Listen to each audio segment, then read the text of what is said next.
What's up guys, Chasing Laneway here for episode number 9 of our F1 Manager 22 Williams Revival series. We are going today to go to Marina Bay, and if memory serves, Suzuka, I think is straight after Marina Bay. It is, good. So we've got 18 days until the Singapore Grand Prix, so lots of stuff to get through. We are doing some development upon our car as we speak, which is definitely the big thing for us. We have got a new front wing being designed completed in 9 days, and a new rear wing is on the way, but that's still going to be a little while. It's probably going to be sometime around Mexico, I think, which is a great time to get more straight line speed, if we're completely honest. But we're going to carry on through that, and we're going to see what needs to be done between now and then. We've got reg votes coming. We did that last episode, I remember. So manufacturing complete on the current new rear wing, not the new rear wing, because of confusion. That has gone pretty well. We've got some stuff. I genuinely don't understand what some of these numbers mean. We'll work it out. It's fine. Going to keep going forward. Design completing now coming up, which is going to be magical. A brand new front wing that we need to get built and onto some cars as fast as we can. So let's develop those, because that will be useful, and then we can go and do a research project as well. So we've got 9 days until this next race. 3 days to build one of those. That's pretty magical. I think we'll rush 5 of them for now, because that's a good idea. That means we've got some spares for Piastri things. Research. Where do we need to do a research? In fact, I think we could probably research a new front wing for the next season as well. So we'll go another 2.1 into that as well. And that's probably, in fact, I'm going to play it smart. We're going to go with a 1.1. We're going to use 14 of our wind tunnel hours, because I'm aware I'm going to get another design project, and that will probably be it for the season, I think. So we're going to go high speed performance. That feels like a good move, because we need to learn high speed performance stuff. I think because it's brake cooling and airflow that are being changed, let's try and gain some knowledge there. We don't need to necessarily lose any speed to do that. We can just kind of drop that down so we make minimal gains in terms of actual performance. But we do need to improve our cooling and things, so we are going to make a gain with this, but it's going to be gains in different places that we're losing out on. So we'll do that. We'll start that project. That was a good idea that I had, I think, maybe. We'll soon find out. And we'll go to the inbox, because that's going to ask us questions. We've got front wing design complete. Up and coming driver, Frederick Vesti. Am I doing any scouting right now? I am doing some scouting right now. I thought I was. I was very confused. I was like, I must be doing some scouting. Let's have a look, see if anyone's got any new development points I can use. They don't. So we'll crack on forward. See, I was doing scouting. I knew that. I was just testing you guys' observational skills and such not things. You know how that goes. Right, let us go to the important email, which is going to be about scouting. Scouting on Stanek. Let's have a little look, see if he's going to be our next driver. I mean, he's got high growth potential, and he's not bad. So he's at a 59. I don't know why we need to go there. Let's just go back to the important email screen. Hunter Yaney is a 39, so he would have to get much better, much quicker. Zdenek Chauvinek, 49, probably not rushing to get him. Let's have a little look at Frederick Vesti, because they want me to, and I feel like we can listen to our people who tell us about scouting. I wanted to stay in scouting drivers then, because I've still got some scouting to do. Let's have a little look at some other stuff. So I was thinking in my brain, where people think, it might be nice to maybe take a look at Mick Schumacher, because he's probably going to need a job, and that would be nice. And I think I was going to have a look, if memory serves, go by driver name. I was going to have a look at David Schumacher, but I've already scouted David Schumacher. Good stuff. Let's see who else we can scout that has some kind of F1 driving lineage to their name that I haven't already. I've done Enzo Trulli. I have obviously done... Have I done Jack doing it? I haven't done Jack doing it. Let's look at Jack doing. He should be pretty good down the line, I would think. So that will be our upcoming things there. We're going to go forward now, and we'll go into what I guess would be the race weekend is our next thing, which means we have to make sure we put all the new parts on the car, otherwise we're just giving away time. But let's have a quick check. We've got a development point for Oscar Piastri. Let's get that on him. I think we're going to put that into smoothness because he does still need work on how he looks after his tyres. Teo Porcher is fine. Any staffers gained any skills? They have not. Right, race weekend. Car builds. We need to make sure we have all of our newest parts on. I think we've got the newest chassis. We do. We don't have the new front wing because I was building it, so we'll put that on car 1 and car 2, which has put us up to... There's no way of me telling. Put us up to 7th on medium speed, 19th on low speed. We're 1st on high speed now, so that's pretty good as things go. And we've gained some acceleration, which is better still. Are we anywhere with this? We've got that newest one. We've got the newest side pods, I'm assuming. We do. The newest underfloor, I would guess. Yeah, and the newest suspension should be in from last race. It's not. Okay, that's going to take us up to 9th on acceleration and 5th on speed, which is pretty good. We'll take that. Okay, so we will go from there. I'm going to tell them what my targets are. I think our target today is going to be just Q2. I'm not going to take any gambles. I think finish position I'm going to aim for 15th with one of the drivers as well. And I think qualifying we're going to say we can do a 2-race streak of 15ths because I just have a feeling we'll sneak somewhere in there. I don't know why, I just do. Race preview, anything good going on here, race prep? I think we're probably okay. I think we're going to go into the race weekend. So, I'll see you on the other side. So we come back then with just 2 laps to go here in this race. And as you can see, we are currently P3 and P9 on the road, which is pretty special as these things go. But also, Piastri now has built up a good amount of overtake mode or ERS available, where he might be able to push himself ahead and get himself further up the podium. We're going to push Porcher as well, try and build that gap to George Russell, try and catch up to Bottas, because maybe there's a last-minute pass for 8th there. As we go in 2 wide ahead of us, Hamilton and Leclerc fighting it out, and we're very much in this fight. We are, make no mistake, we are very much in this fight.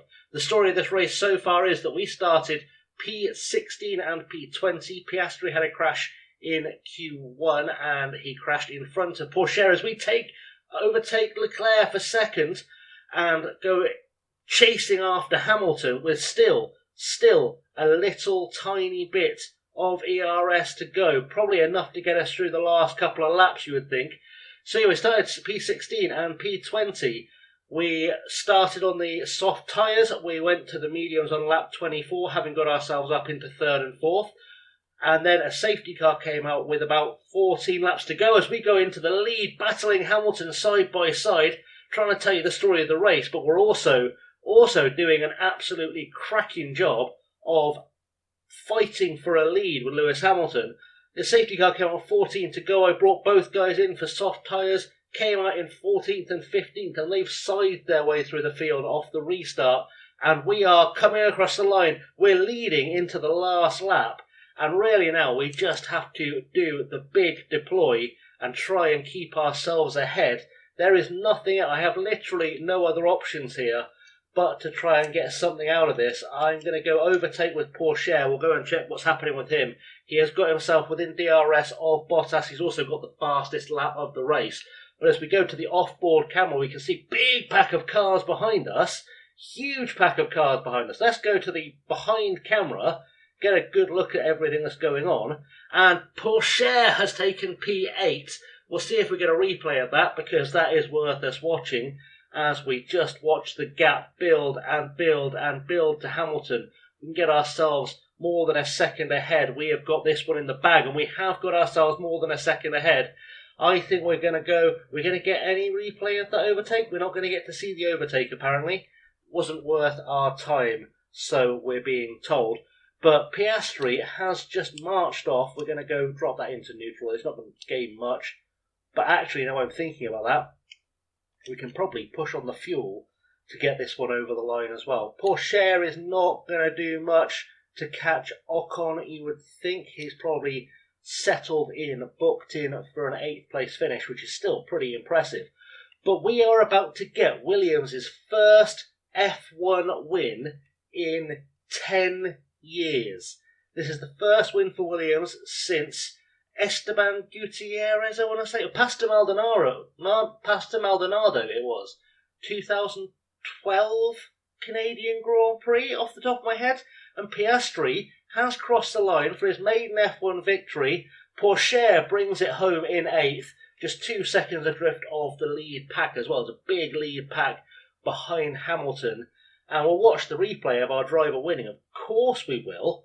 Williams in first place in the first season in Singapore, and maybe this is the start of something very, very special building, because Oscar Piastri becomes the first Williams race-winning driver in a decade, over a decade in fact, and now the rebuild starts looking good. Is Piastri still having a celebrate? He's not, he's just focusing on driving. He's leaving the guys behind still because no one's told him the race is over properly yet, apparently. Mick Schumacher and Tsunoda are about to cross the line. Vettel and Stroll both got lapped. Their car development at Aston Martin has been horrendous this season. The last 4 or 5 races, both of their cars have been lapped and finished the race lapped, which is really curious. But we've brought it home. I think everyone has crossed the line now. Guan Yu Zhou, the only non-finisher, it was his crash that brought out the safety car that delivered us the win. And here we go into the paddock. Cutscenes aplenty.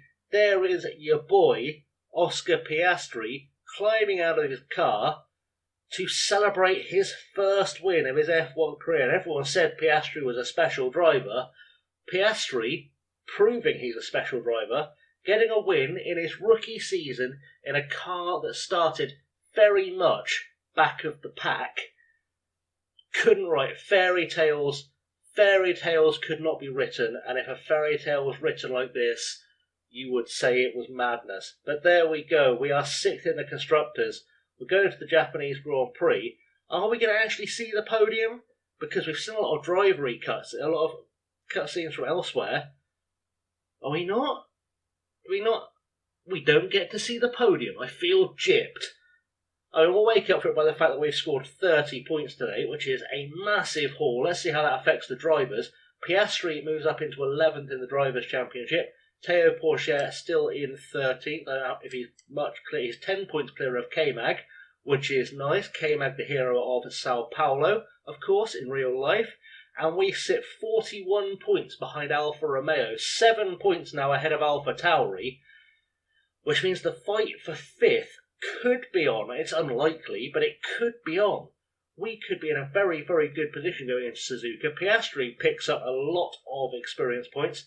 Pourchaire picks up a lot of experience points and a development point, which is always good to see. We've made ourselves a few $1 million too, which is, again, great to see.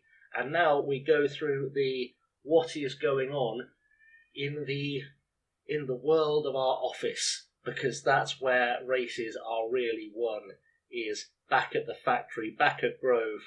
We've got the front wing manufacturing done. That's good. Let's get the emails though, because that's what's important. Post-race debrief. We need to work on the adaptability of Théo Pourchaire. We can do that in a second. Congratulations for the win.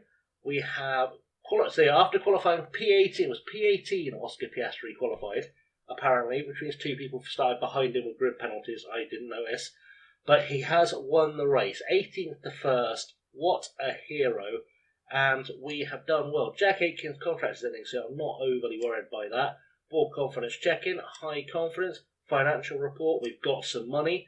And car development report, there has been some car development going on just to make things better. So, let's have a look at the development point for Pourchaire. And I've forgotten already what it told me to put it into. I think it was adaptability, which feels like what we'll go with, although he did struggle with his overtaking. He could have got on the podium with better overtaking. We'll go with the recommendation. We'll go to adaptability. That feels safe. So I think Porsche only has 4 months left. I thought it had 4 months left in his contract. I was having a panic then. That's all good. Right, so there's nothing left to do there or there. We've got 4 days until we fly out to Japan. So I guess we'll just crack on forward and we'll see what occurs. Because you never know. There might be things that happen. There might not. We've got a suspension manufacturing project complete. That's good. So a little look at the forehand of the Japanese Grand Prix. And we can see that we're keeping an eye on Oscar Piastri, eyes on Lewis Hamilton, who will be sure to fight with everything to claim that first place spot this time round. And suspension manufactured, all looking Gucci. We are okay. Just make sure we've got no more development that he's doing before I get too far ahead. We're all good on our development projects so far. Just curious, by the way, 21 days, it's probably a good time to have a look and see when that actually gets completed. So that will be just before Mexico. It was just before Mexico. We get a brand new, much speedier rear wing. I don't know if we'll get points in Suzuka or Austin, but we might be on for a win in Mexico. That's interesting. That's very interesting. So what we're going to do now is we are going to go through the race weekend in Japan. Once it's done its thing going forward, we'll go to the race weekend in Japan and we will see if we can get ourselves another excellent result, see if there's any importance to the important emails.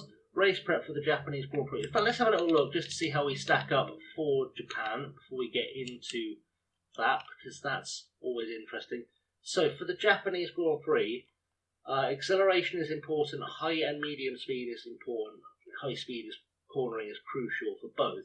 We're top high speed cornering, 6th medium speed cornering, 9th and 5th in dirty air.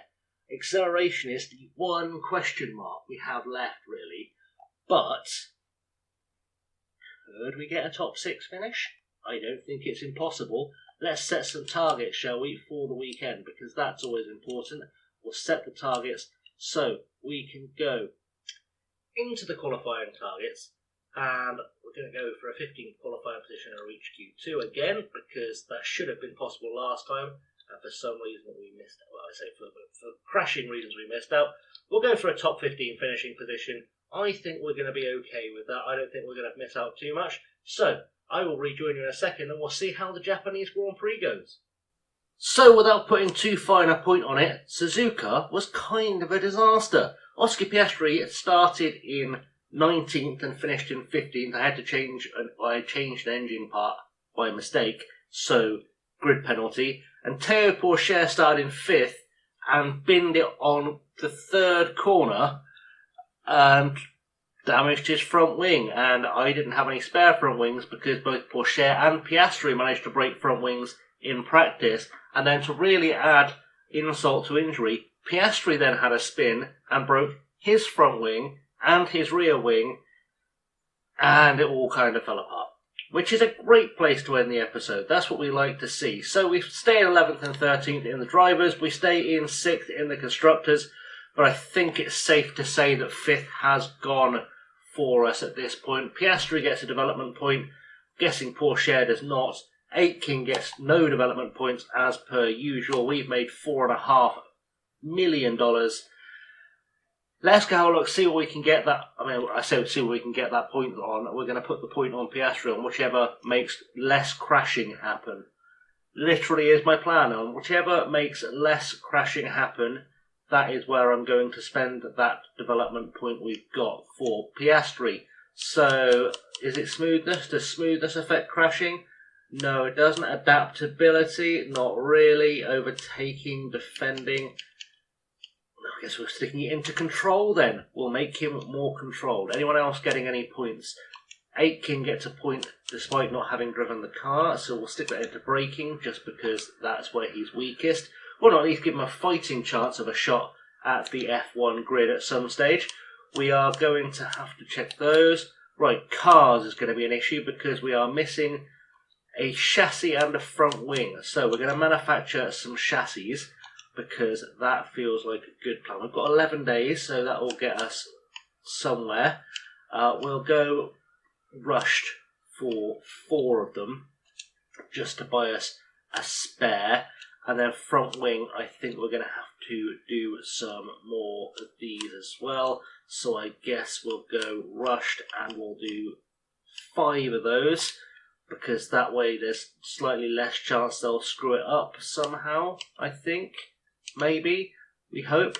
I have no idea.